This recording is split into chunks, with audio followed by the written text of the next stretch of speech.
We're going to start the Board of Works meeting. Could you please join me for the Pledge of Allegiance?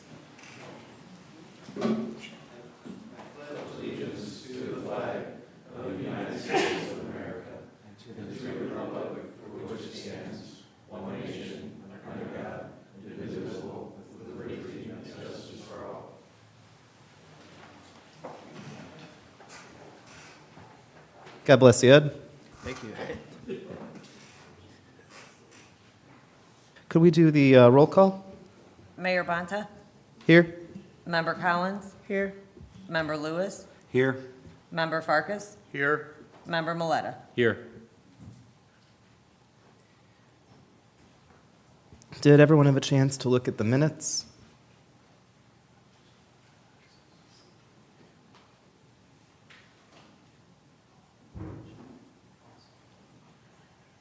And if so, is there a motion to approve the minutes? I'll make a motion to approve the minutes. A second. All in favor, please signify by saying aye. Aye. Thank you. We have new business. Number 1, request for removal of trash charges.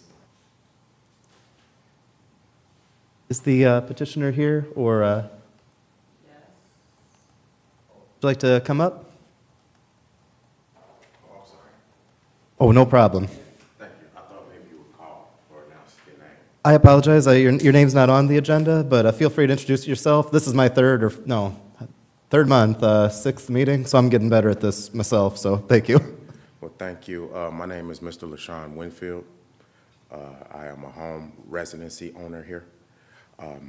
Today, what I am requesting is and only for the trash removal. I was not properly informed when I purchased my home.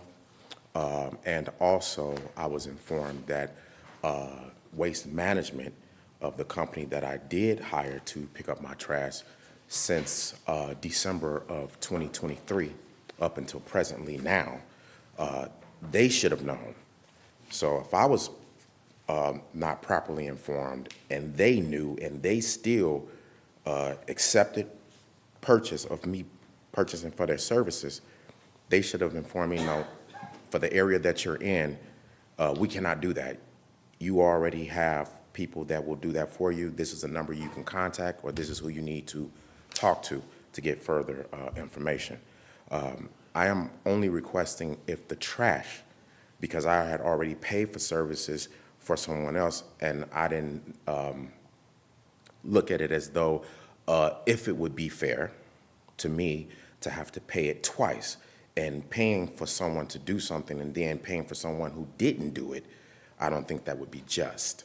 Now, I'm not saying that I will continue being with Waste Management because I have already canceled, because now I know more and I have the information and I know better. So everything else that for the city of Portage has billed me on, I accept that. It was just the trash that I didn't have the complete understanding of. Said that you moved in December? Yes, December 1st of 2023. A little belated, but welcome to Portage. Oh, well, And thank you. Thank absolutely. And that makes a lot of sense how that would happen. So just to start, I mean, yeah. Well, on the clerk treasurer's office side, he's already spoken to you guys, and it's an issue of you don't have the ability to do that. It has to come through this board. Yes, we just couldn't authorize it. Gotcha. Does anybody else have any questions? What's the total being requested to be refunded? $85.73. It's not a refund, it's just a credit on the bill.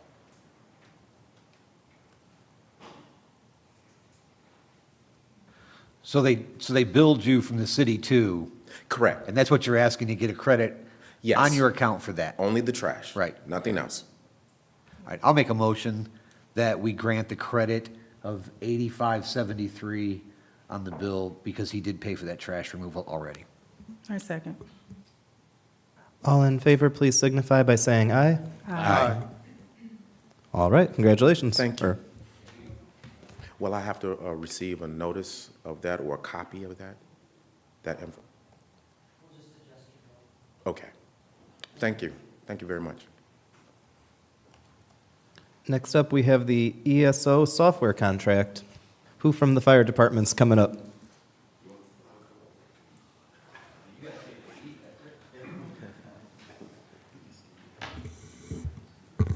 I could have had Chief Johnson come up, but I'll go ahead and come on up. So what we are doing is we're currently trying to take all of our programs for our EMS reporting, our fire reporting, our scheduling software, and our educational software and get it under one umbrella. Currently, we have 5 different programs. Currently, those programs run approximately $25,000 a year. Getting all of this under one umbrella, while it's a little bit more, we are going to be able to increase the money that we bring into the city every month with our ambulance billing. This will keep everything under one umbrella, and either way, whether we go with KeyPay or stay with ADP, there's also a component that will be able to work with our payroll aspect of it as well. So we want to get this all under one umbrella, and it looks like the initial cost is $47,178.40. You all should have received a copy of the contract. You could see on there, there are some one-time fees. Those one-time fees are all training sessions. This is a new product for all of us, so we all have to be trained on it. And then we will carry on the administration aspect of it and train down the line. The recurring costs, we did inquire about the recurring cost annually. There is a cancel at any time as long as the cancellation takes place within 60 days of the renewal, which it's an annual renewal. So if at any point we decide that there's something better that we want to go to, or that it's just not for us, we do have the ability to cancel it as long as it's that 60-day window out. And then it looks like the recurring fees from that point would be $38,149.50.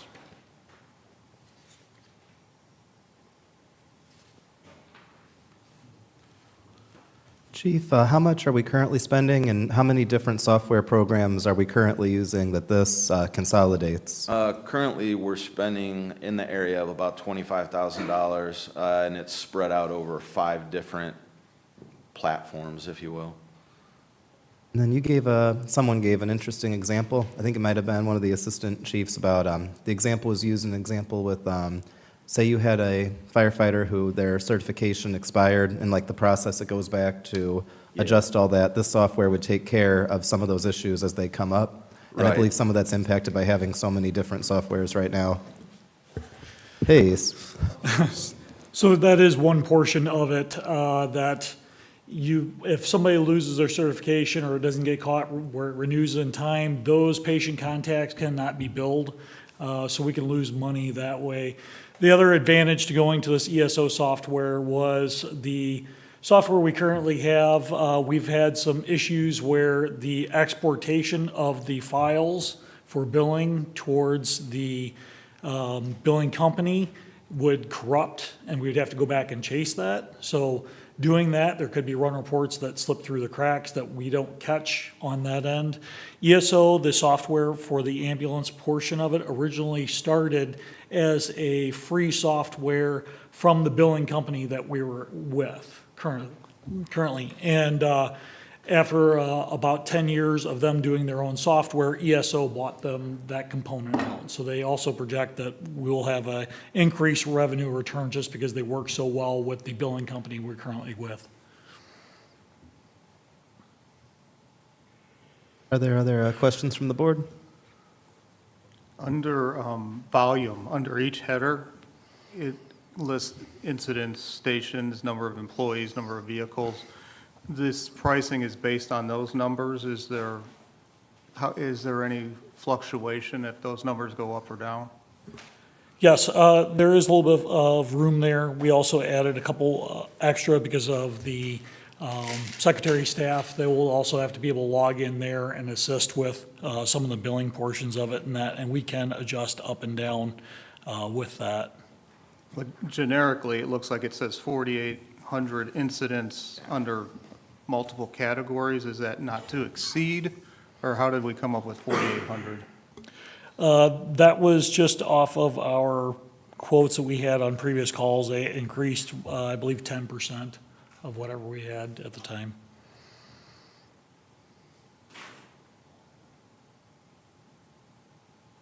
Any other questions? Any motions?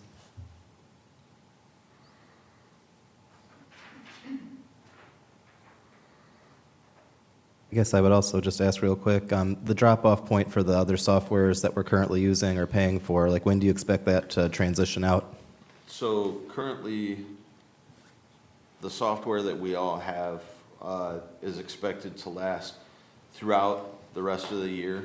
With fire programs, our current fire program, or our fire reporting aspect of it, that is billed twice a year. So that is not due again until September. We will not, obviously, we won't pay the September portion of that bill if this goes through. How long will it take to implement all this? So we're hoping to start the training process in January to be fully running with everything as of January 1. So,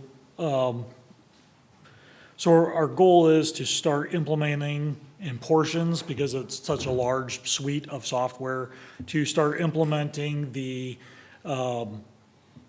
EMS reporting and fire reporting the second week of July.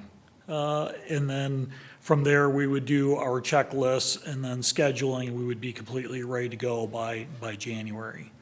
But the contract, like we have a payment that comes up in September, and you're saying we won't pay that, so we'd be ready to go with this and be able to cancel the other? Yes, sir. Yeah. Yeah, so The fire reporting portion of it would be what we would start that in July. And so the portion that is due in September is the fire reporting aspect of it. So we would not be responsible for paying the back end of that if we initiated this. Has the city attorney reviewed the contract? I have reviewed the materials that were supplied. Thank you for asking, and the explanation today has helped augment my understanding. The total purchase is less than $50,000. So it passes muster. I'll make a motion to approve the ESO software contract for the fire department. I'll second that. All in favor, please signify by saying aye. Aye. All right, thank you. And then, if you guys want to stay, or maybe somebody we've got for the next item, purchase of fire administration vehicle? You want to bring somebody else up instead? I think I can manage unless Chief Hyman wants to come up. He may be able to supplement some additional information. His current vehicle, this money for this vehicle would be paid out of the general obligation bond that was established in 2023. His current administrative vehicle, the value of the vehicle is less than the repairs. The transmission has gone out on the vehicle. The steering has gone out on the vehicle. It's been estimated to cost in excess of $10,000 to fix those components of the vehicle. And the vehicle is only worth about $3,000. So it's not cost effective. With the general obligation bond, this would not be any money in excess that's coming out of the city budget. This is already part of that general obligation bond of the 1.2 that was, I have to watch the slippery slope on how I term it, but that was. Let's just say that we had a very big discussion between police and fire, and it took about a month to figure out how much money was in the bond, and we've kind of got that figured out now, and we're very happy we got that figured out. Absolutely.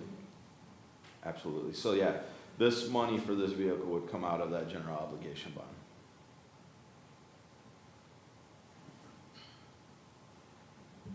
Do you already have a quote for a new vehicle? We do. It would be $48,715. It is a Silverado pickup truck with a police interceptor package.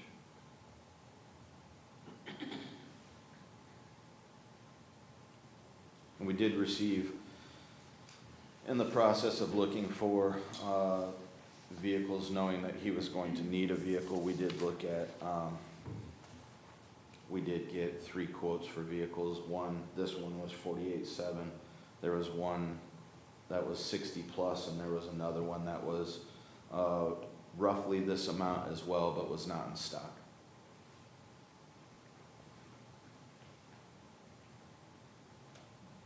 I'll make a motion, we move forward with the purchase of a fire administration vehicle in the amount of $48,715. I second. All in favor, please signify by saying aye. Aye. Thank you. And then, Chief, if you want to stay there, Yes, because sir. our next thing is the purchase, it's firefighter day, I don't know how to put it. Purchase of U.S. digital designs for fire station alerting. You only get 2 minutes. I saved up my quota from January and February. I'm using them today. So the station alerting software, there are some things that are completely out of the fire department's control that are taking place, hopefully starting in June. But currently Portage Fire Department has our own dispatch channel. It's what we are dispatched for calls on. It's what we talk around on. That in June will be changing. The county dispatch will be going to a new software. When that takes place, then we will be sharing a dispatch channel with Valparaiso Fire Department. Currently, if you come to the firehouses, when there is a call that comes into any of the fire stations for the city of Portage, every fire station hears that call. It doesn't matter the time of day. We hear those calls. What this will do, is if we don't get this software, then on top of us hearing our own calls, then we would also be hearing Valparaiso Fire Department's calls all throughout the day, all throughout the night. What this software will do is this will get us station alerting and where we will hear Portage Fire Department calls only, and it will dispatch the particular stations that are being dispatched for the calls. This will help with firefighter health and wellness. Currently, sleep deprivation is the #1 cause of firefighter health issues. And when we're being dispatched for a call at 3 o'clock in the morning, currently it doesn't matter who that call goes to, we're all waking up for it. And then if it's not ours, then we try to roll over and go back to sleep. If it is our call, then we obviously have to get up and respond to it. That would be amplified if we didn't get the software because we would be waking up for everybody's calls.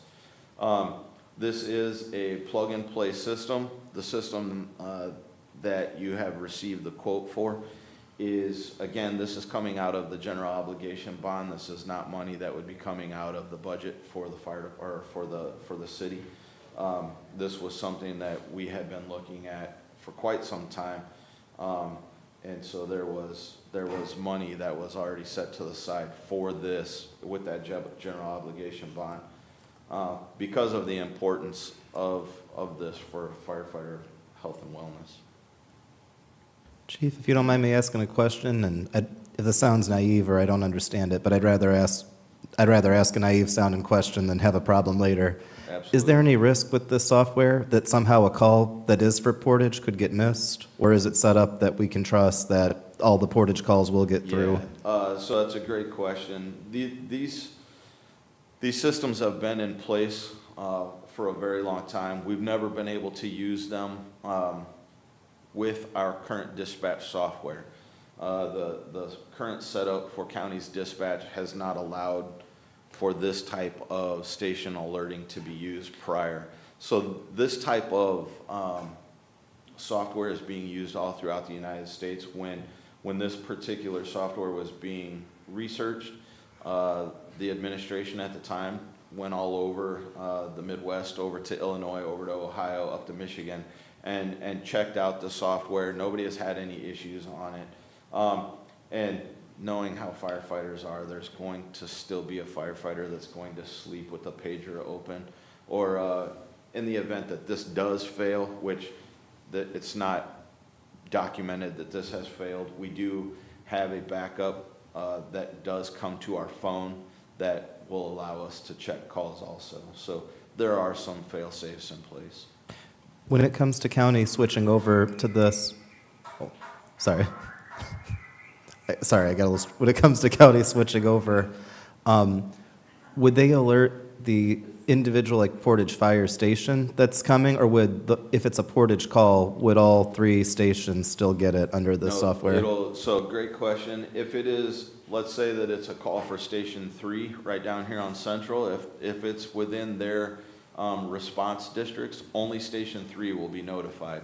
Now, if one of the ambulances for, let's say that Station 3's ambulance is out and that call is for Station 3, and the next station that gets that call, they will be notified, but it'll be notified for that unit only. So still a couple stations potentially will be involved, but then there will still be one station that's not involved at all.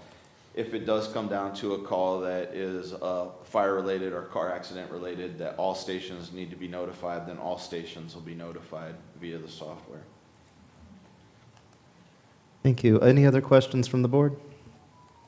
Is there a reoccurring fee? So another good question. This is a contractual agreement. There are a reoccurring fee annually.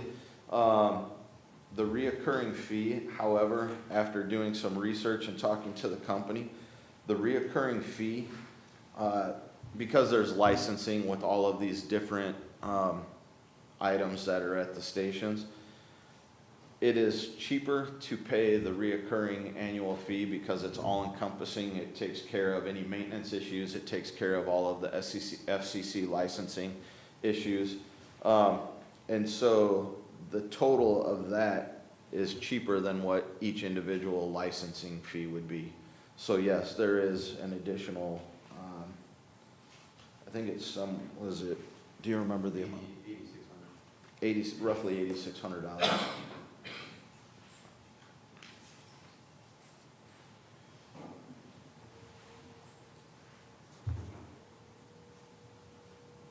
Yeah, we asked them if we could operate without the reoccurring fee.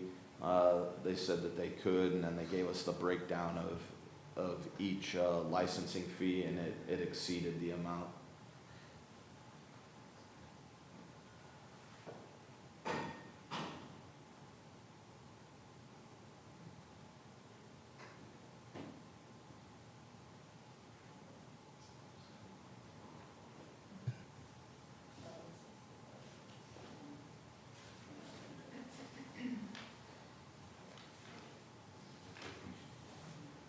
So this total, we're just confirming, is the $178,226.28? Yes, ma'am, let me find it.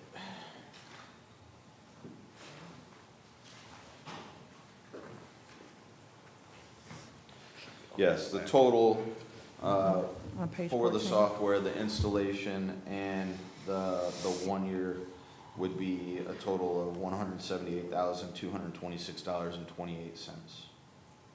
And then going forward, the 8,600, roughly what you Yeah, that's stated. the, within every section, there's the yellow section. That's the recurring fees for each station.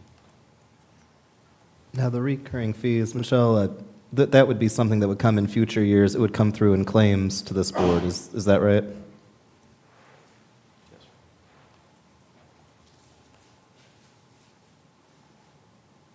Also good to know when making the budget for next year. Yeah, absolutely.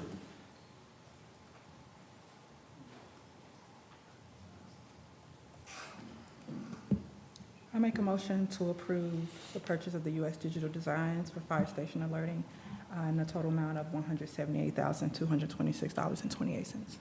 I'll second that motion. All in favor, please signify by saying aye. Aye. All right, and stay right there, Chief, because our next item of business is fire administration title change. Oh, yes. I still believe that's you guys, right? Yes. Cool, we wouldn't make that decision without you, if you were surprised, yeah. So, I had forgotten about this one. I was so focused on the money, I forgot about the title change. The title change for us, for me, my thought process on it was simply when it comes to the event that in my absence, currently there are 2 assistant chiefs. The numerics play absolutely no part whatsoever. So Chief Hyman is Fire 2, Chief Johnson is Fire 3, but those play absolutely zero role in the fact that they're both assistant chiefs. Their job titles mirror each other. They both have the exact same, similar responsibilities within the department. In my absence, it really is up for question as who's running the department. The request that I have made is that I change my number 2 chief to be a deputy chief instead of assistant chief. Then that way, that just simplifies the linear aspect of our command. I'm sorry. So our command then would flow from fire chief to deputy chief to assistant chief, so on and so forth. Currently, it falls and it flattens out, and then it's, an argument as to who does what. Just so we're clear, you're not claiming that you're already having that argument about, but you're prepping for it in the event that something comes. You guys have been, I think, a pretty united front with all of our dealings so far. I don't think that there would, and you're right, it's not been an issue with our administration. It has been a minor issue in previous administration situations. We're just trying to avoid that. This is something that's pretty common throughout the United States. We're not reinventing the wheel whatsoever. For 2024 also, there would be no financial changes whatsoever. We would just have to redo the salary ordinance come 2025. So essentially, this is from your perspective, it's a clarification of the chain of command. Absolutely. Thank you for simplifying my muttering. Okay. Are there any other questions about this? I'll make a motion, we approve the administration on the title change to be a deputy chief to clarify chain of command between chief and the assistant chiefs. I'll second. All in favor, please signify by saying aye. Aye. All right, and you guys can take a break, at least for now, because our next item is, we've got a curb sidewalk waiver, 5935 Mulberry.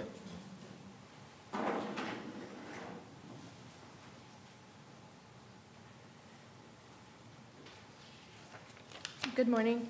My name is Caitlin Field. I own the property at 5935 Mulberry Avenue. I actually live next door to the property on Monier Street and have for 35 years.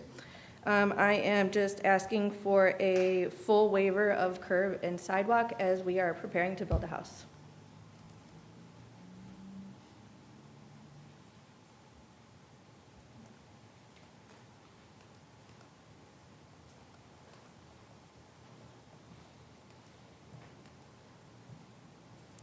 As there, looks like people are checking, are there any questions or?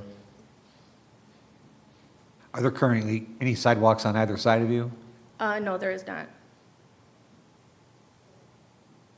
Is across the street, but they will not link up to the house that I live in now and then also the neighbor on the other side. You're by the VFW, is that right? I actually live next door to the VFW, but the lot is there on the corner of Mulberry and Monier. Yeah, so this is where, and I know this because of, well, where I live, over by the Legion, further west, because I'm goofy enough that I've rode my bike and I've like walked, from there. This is the spot where there is a south side sidewalk system on Mulberry, and then when you get to the corner of Mulberry and Monier, you can do a couple things, but I don't know, I guess I usually kitty corner walk to the other side, and then you've got the north side sidewalk over there. That's how it currently is set up. You know if this is an area where sidewalks will maybe never be installed, or? Sandy, would you potentially be able to answer that question? The question was, is this an area, so basically the Monier east side and then the Mulberry south side over there by that corner, do we know where we are schedule-wise, if there's a plan or a likelihood that there'd be sidewalks coming that way? We have no plan for future sidewalks, at least, in the next few years anyways. Layout-wise, I imagine it would be kind of difficult to put sidewalks in, for that long stretch. As nice as it would be if that had, happened, I wouldn't guess it's realistic to think that that if they were made to put in sidewalks, that you would have future sidewalks actually Yeah. going anywhere. Okay, I was just wondering, because we had a similar conversation previously. Oh, absolutely. And Yeah. that's the exact standard I think that this board should be looking at, is what are the odds that more sidewalks are coming that this would connect to? I think my question is, so the cost of the sidewalk waiver is $95,1250, and the cost of the curb waiver would be $95,1250. Are we asking to waive that? Yeah, I'm asking for a full waiver, not to pay the percentage on it. Because I understand that the percentage goes into a fund, but like, if I have no future plans, then I'm putting in to build, put sidewalks into another neighborhood that's not mine. I think this is the same problem we had last meeting. So there was, I think this is a little different, because at the last meeting where we were talking about the sidewalks, it was a sand dune that you would look at and you'd say, there's no way, we couldn't even put a sidewalk in. I'm looking at, this is pretty flat ground, and there is a sidewalk on the corner, opposite corners of it. And are you talking about building a new home on here? Yes.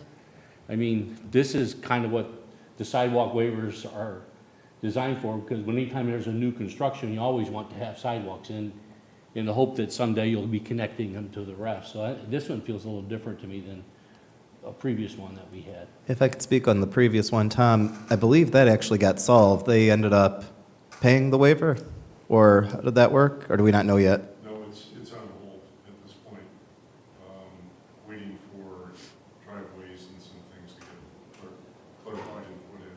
Gotcha. Yeah, it's on hold. Mayor, if I could just comment briefly. I'm in the midst of assisting the city on land acquisition for curb and sidewalk on Portage Road and Central Avenue. I do want to encourage, careful review of these type of requests. The process is going to be somewhat costly and time-consuming. For the legal perspective, just make sure that you're looking down range to ensure that there's not going to be a future sidewalk at the expense of Portage. By any chance, did somebody raise their hand that they wanted to say something? I would also be concerned with stormwater control, hence the curbing. Like the house going in? Anywhere that's part of the, from what my understanding is that part of the curbing program is part of our stormwater control system.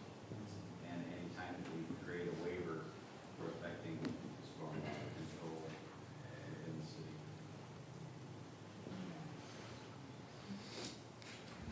That's an interesting, point. Have we ever, Andy, or sorry, I'm looking for people who've been on the board before, when it comes to waivers, have we ever looked at it from a stormwater perspective when a waiver is more appropriate? Like, have we ever, I don't know if that would be like a Dan Commenda question, or if that would be, what have we done in the past? It definitely came up on the development off of Chrisman Road.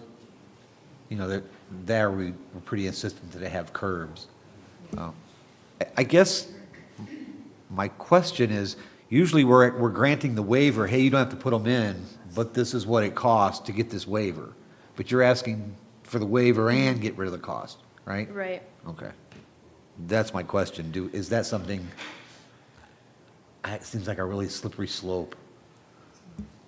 Yeah, I think we'd be setting a precedent then on any new construction then there's, what's the point of having the ordinance that says you have to put the sidewalks in? No, I understand what you're saying.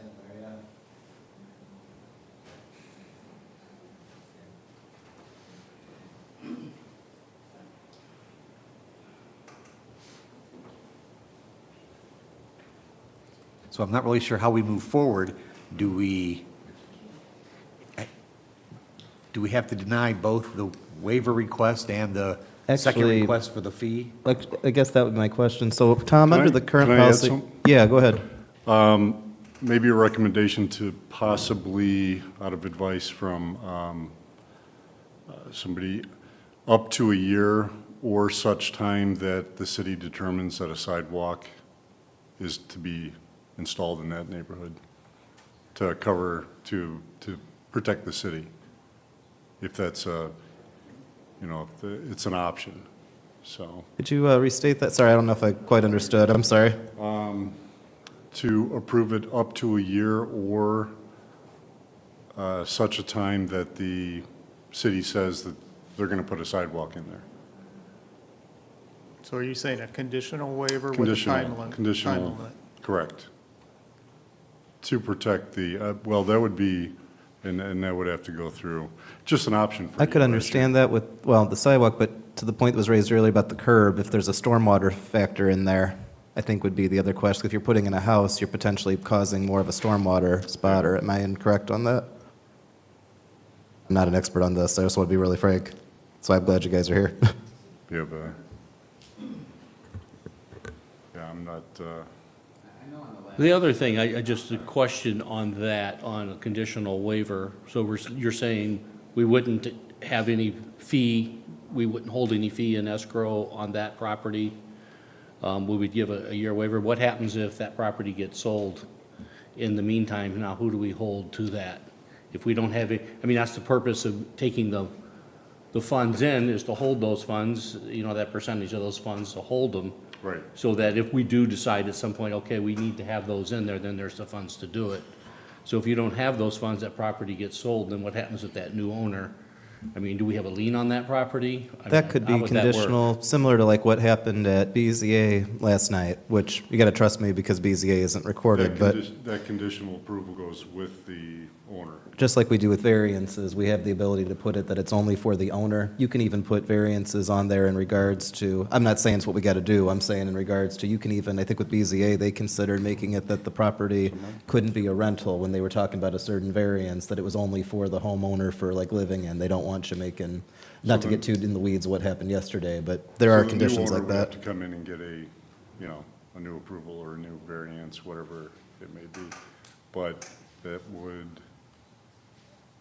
that's a Attorney Graham question, so.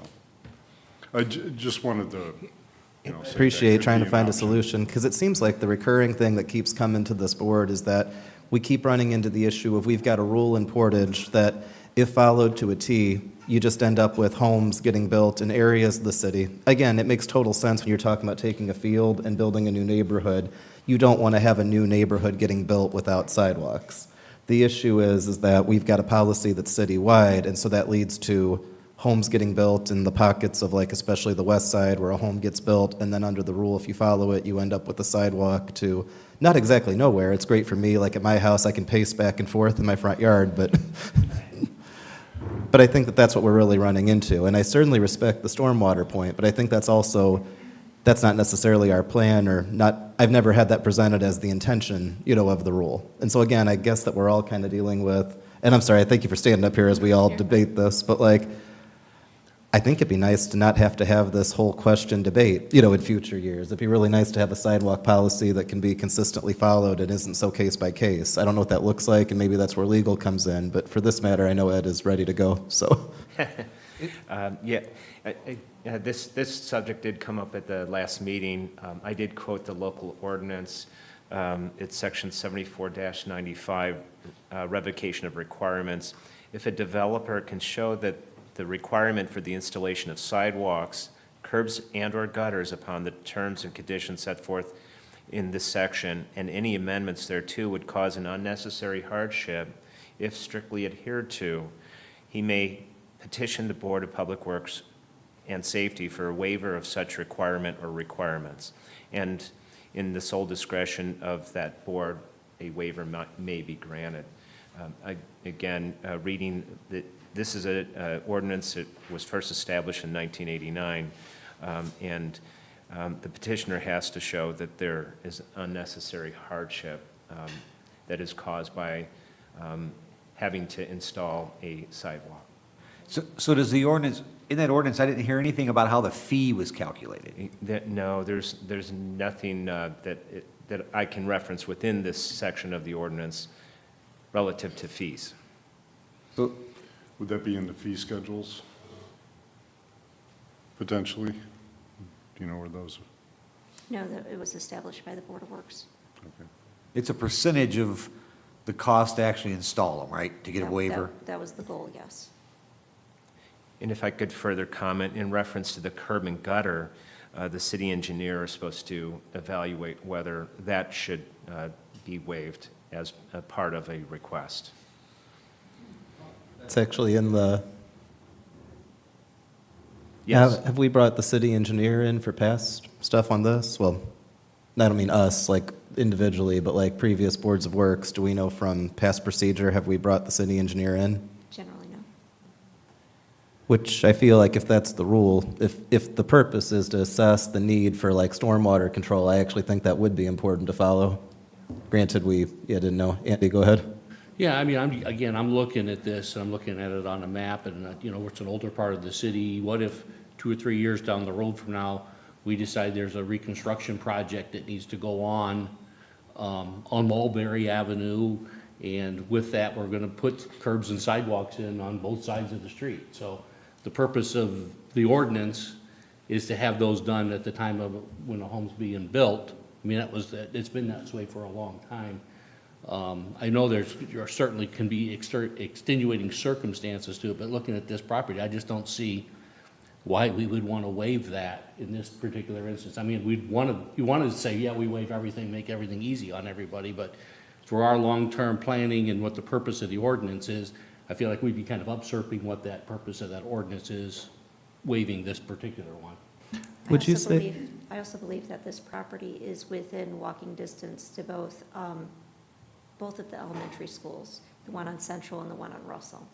Well, and that's where I would say, and it's interesting, if we do have a plan to put sidewalks in on that other side of Mulberry and that other side of Monier, I do think that that would be handy. I guess if it's just not scheduled and it hasn't been scheduled, that's where I think we're kind of at a spot of realistically, is it going to happen? Would you say that your primary hardship in this is the financial aspect of how much? I think it came to Yes. 9,000 something. Yeah, to put in sidewalks, it was a lot of money, so that's like make or break or building our house, so. Is it possible to do? I'm asking, I don't know, like, can we do like a partial waiver, or does it have to be the whole? Or does that create, because again, if we're putting in money in the future to build sidewalks all the way up and down Monier and Mulberry, I mean, certainly that's going to be coming more out of the city than the individual, homeowners besides this one. So I have a question. So like I'm putting money in to put sidewalks in, but if you decide to put sidewalks in, are you going to have my neighbors put money in? My That's- understanding is no, and You're that's kind of right. my source of confusion about this policy. Because if So- they, I'm sure you want to build the house as fast as you Right. can, but theoretically, let's say next year we decide to put sidewalks in Monier and then on Mulberry. If they just wait and don't build the house for a year, then the sidewalks are going to come in from their perspective for free. Is that correct?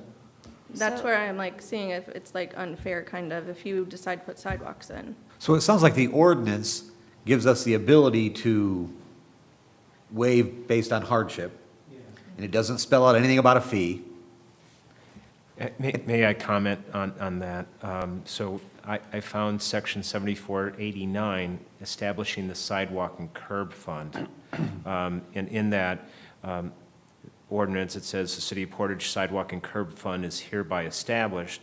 All funds which the city receives from the property owners under the sidewalk and curb policy shall be deposited into this fund. The sidewalk and curb fund shall be a non-reverting fund. And then the uses of the fund are to design, construct, extend, and repair sidewalks within the city. With the municipal code being established back in 89? And this section is in 1998. 1998.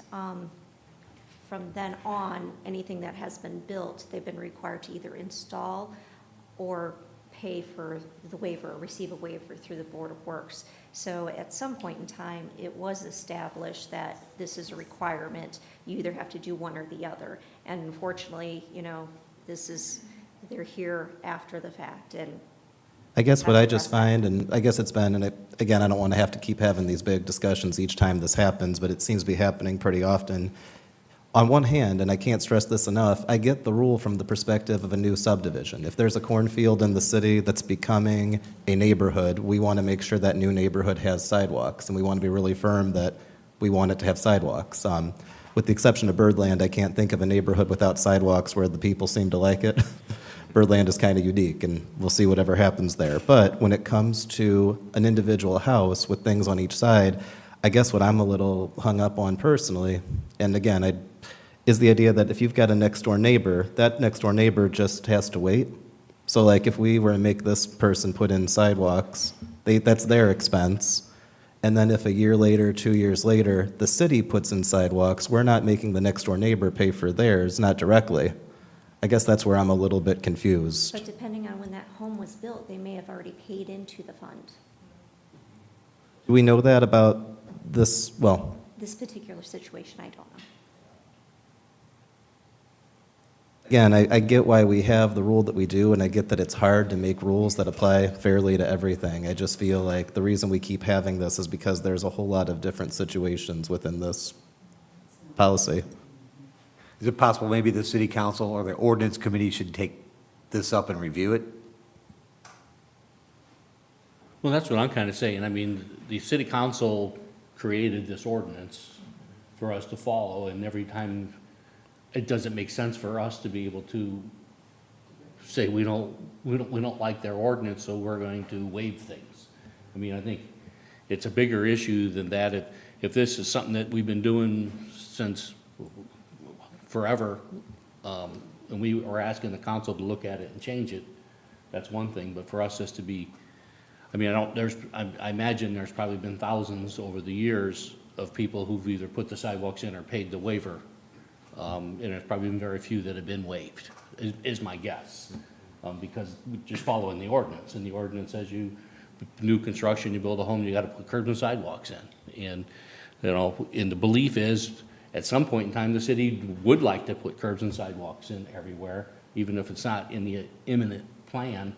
But I think that was the spirit of that ordinance. And I don't know, I just have a hard time saying, well, we don't like that ordinance, so we're just gonna waive things. Yeah, well, and I don't think it's that we personally dislike it. At least in my case, I think it has to do with just kind of basic, fairness. And again, how much money you're making an individual person pay for something that might never come for their whole street versus having a neighbor choose not to. And that, when you're building something, But as you say, if stuff's been paid in, maybe it's already been paid into the fund. I doubt that Montier, all the homes on Montier were built after 1989. I'm guessing that they're probably quite a bit older. So I'm guessing the other homes on the street didn't pay into the fund. I couldn't say about the 3 or 4 that are on Mulberry, going the other way. I guess I'm a little bit surprised. I would think that we could make an ordinance or a new ordinance that states, I guess I just feel like there's got to be some way that you can make it apply to new subdivisions, but maybe have a different policy for homes in existing built subdivisions with a undeveloped lot, I think so too, and perhaps through planning and development, some ideas can be brought after analyzing the status of the current ordinances.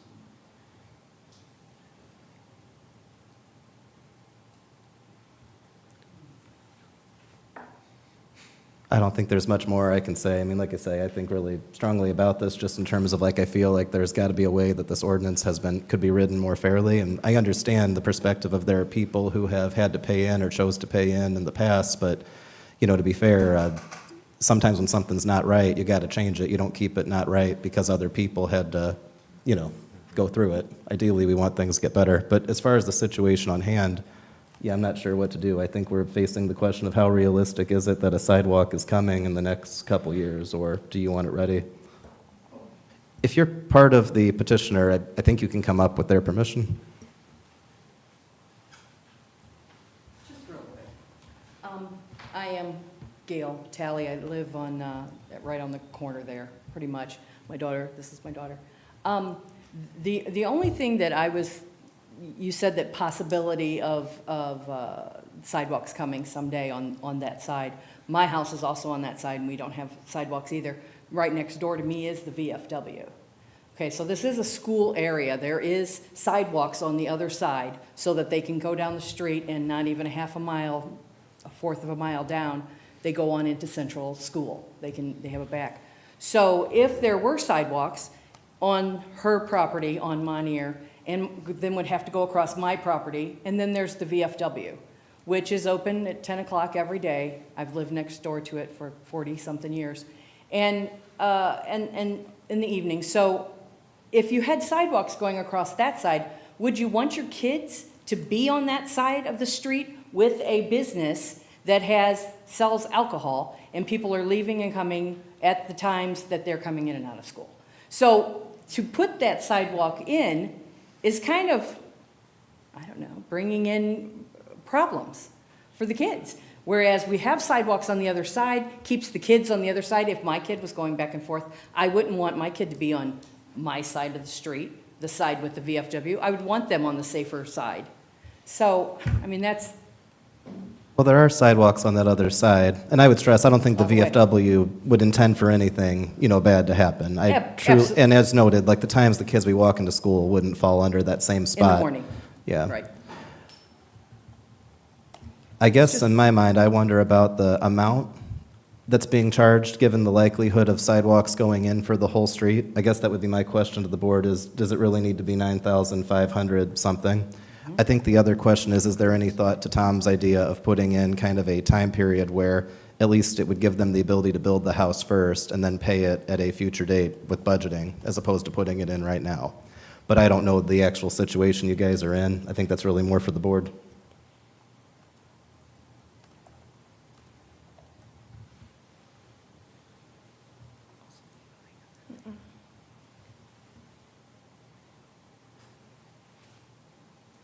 I can't stress enough, if there was a completely empty street with nothing on it and somebody was building 10 homes that they're going to sell for a profit, I totally understand we need to force them to put a sidewalk in.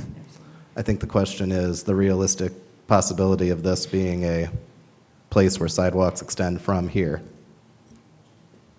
I think maybe we need to table this. There's too many questions, and maybe there's some other thoughts that could be put into it. I don't know if we can debate this all day here, but maybe we ought to table it and try to work with community development and maybe the city engineer, whoever, and come Look up for with a options solution. possibly, and, yeah, I think in fairness to everybody involved.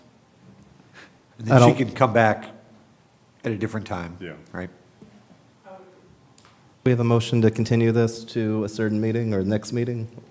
I would do maybe 2 from now, because you're every 2 weeks, yeah. I'll make a motion that we table until community development has an opportunity to review. There we go. We have a motion. Do we have a second? A second. All in favor, please signify by saying aye. Aye.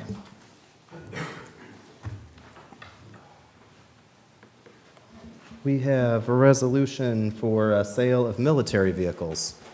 This meeting's going into everything today. Do we have someone coming up for that?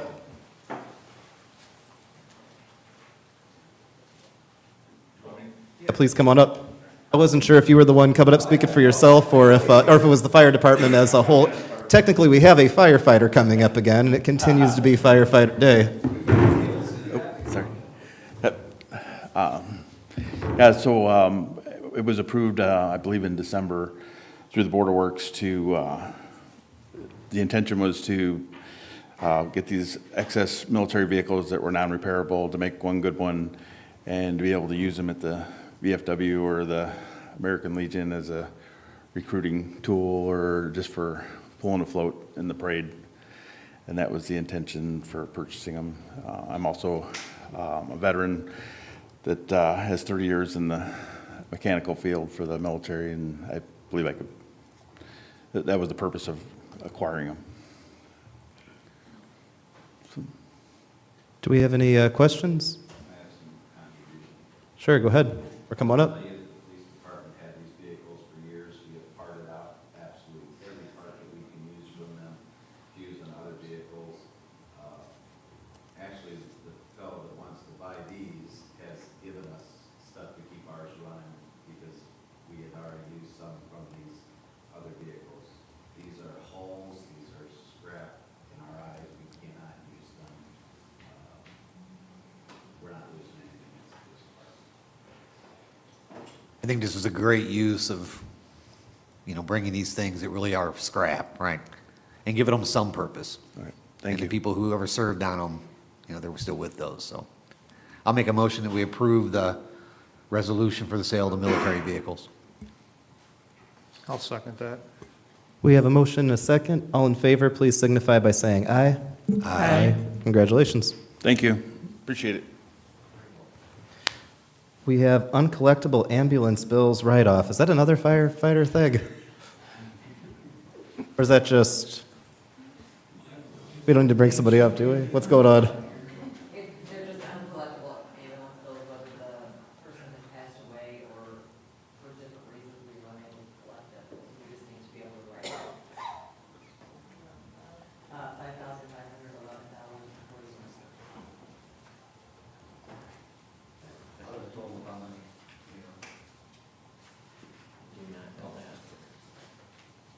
I do know that we are getting ready to send someone to the attorney worth $197,594.60 to be collected.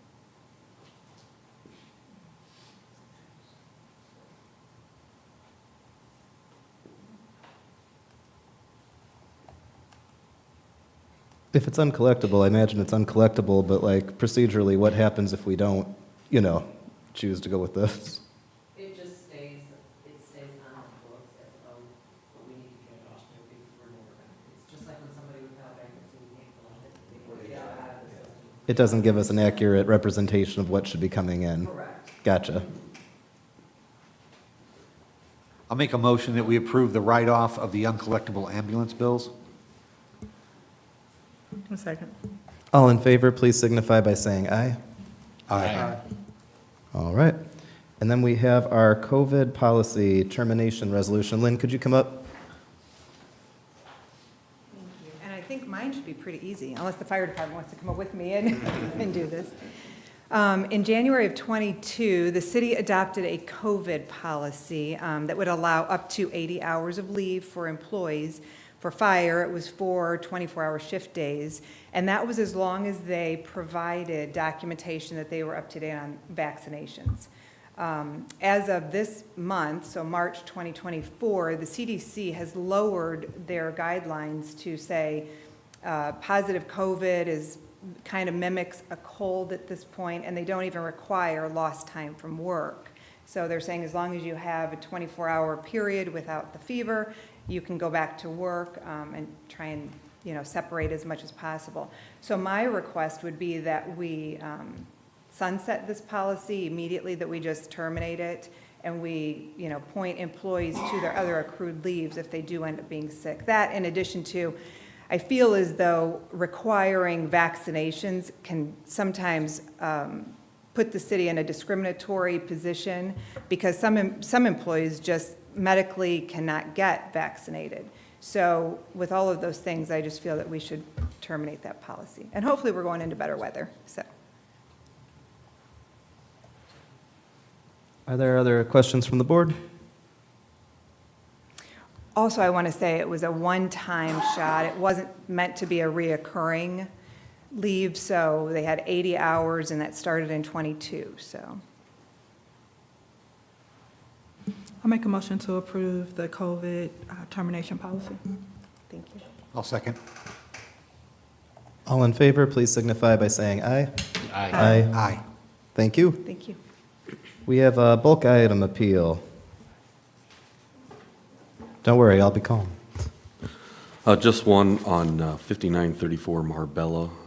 There's several fourplexes in that area, and it's very difficult to pinpoint who's responsible for what bulk item. So this particular individual says it wasn't theirs and it was the wrong address charged to. It is a $25 bulk item fee, and I'm asking the board to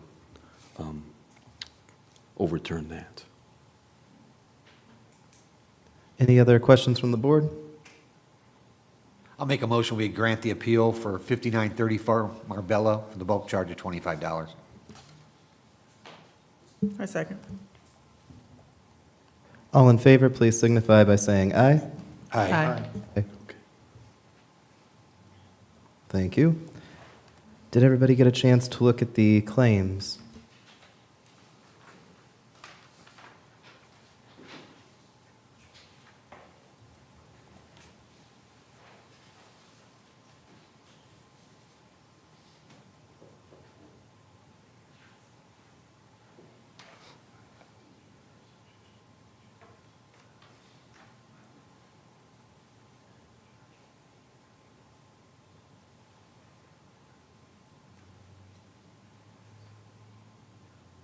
I had one question. Why for the printing of business cards are we paying an individual and not the business? And is that?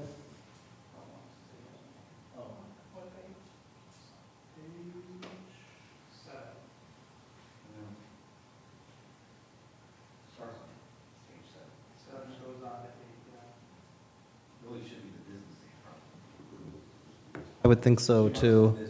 But yeah, yeah.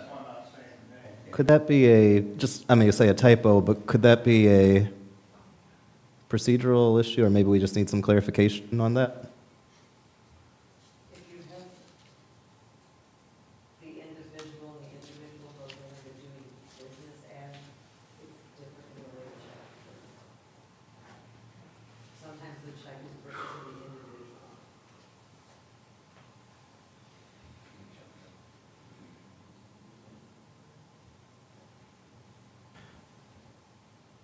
Do you want to wait on that, or do you want to, or is that a comfortable, or? Gotcha. Maybe just the first time we're seeing it on this end. Okay. As stated, that is the owner or of the business, so, yeah. We do have other things that are done, and the other ones, it's the way that W-9 goes in and the way that we do business, it just depends on who the check is. Okay. Any other questions or motions?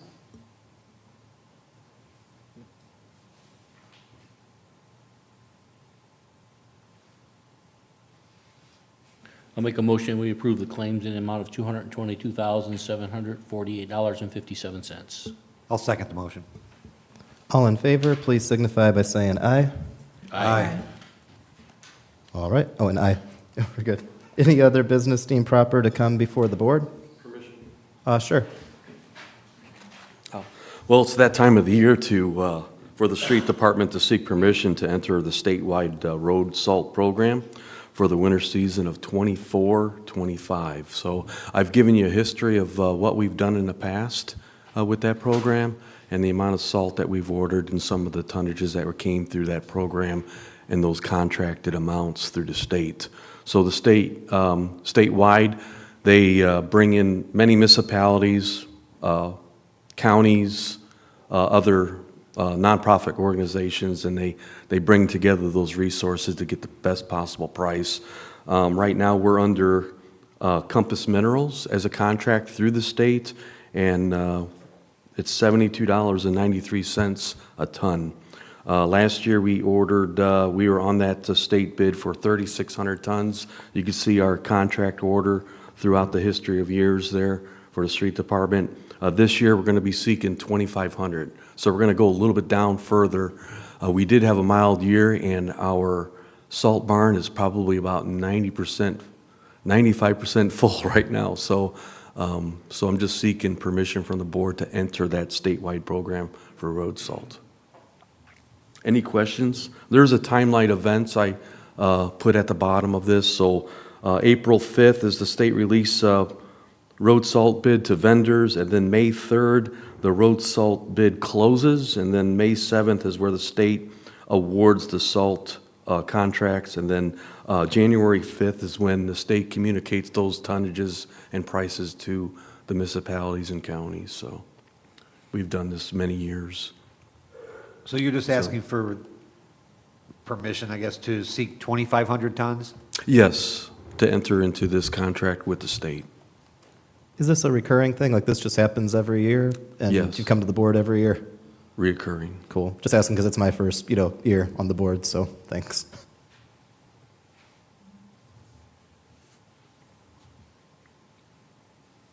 I make a motion to approve the statewide road salt program contract.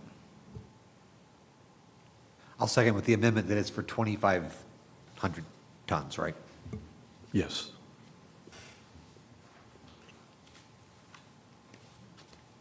All in favor, please signify by saying aye. Aye. Okay, thank you. Any other business to come before the board? And if not, do we have a motion to adjourn? I make a motion to adjourn. Second. All in favor, please signify by saying aye. Aye.